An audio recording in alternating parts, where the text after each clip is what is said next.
Okay, last video, promise. On this page, which you can see in front of you with the boy and the Kit Kat, what you're going to do is put together your knowledge, and you're going to listen to me as I read to you these 3 lines. Each one is a group of words, but only one of them is a sentence. So what your job is to decide, do you know what makes a sentence a sentence? We are looking for a complete idea or a whole idea. We're looking for a capital letter at the beginning and a punctuation mark at the end. What I'd like you to do is to mark the correct bubble to the correct answer. The trick with these marks, guys, let's show this one together. Ron gets a pet today. A pet today gets a pet.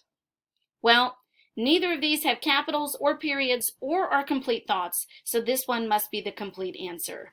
You will notice in the correct answer that Mrs. Smith has marked in my bubble completely.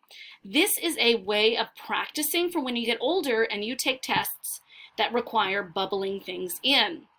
Although many things are done on the computer now, it's a nice thing. It's a nice thing to practice. So no checks, no stars, no smileys. We want a completely filled in bubble for each one.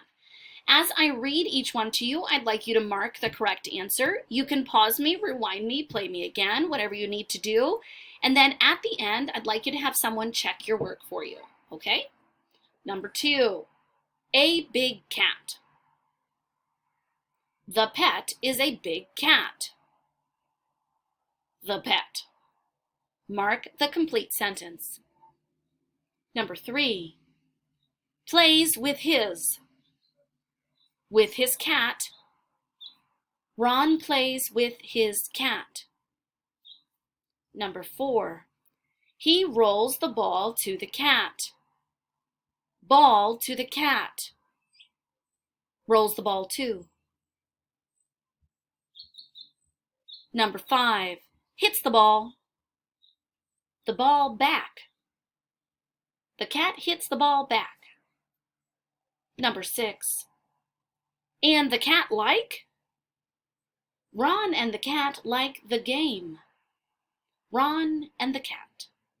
All right, check your answers with someone near you, and I hope you've enjoyed, and I now know that you know what makes a sentence a sentence. Have a good day.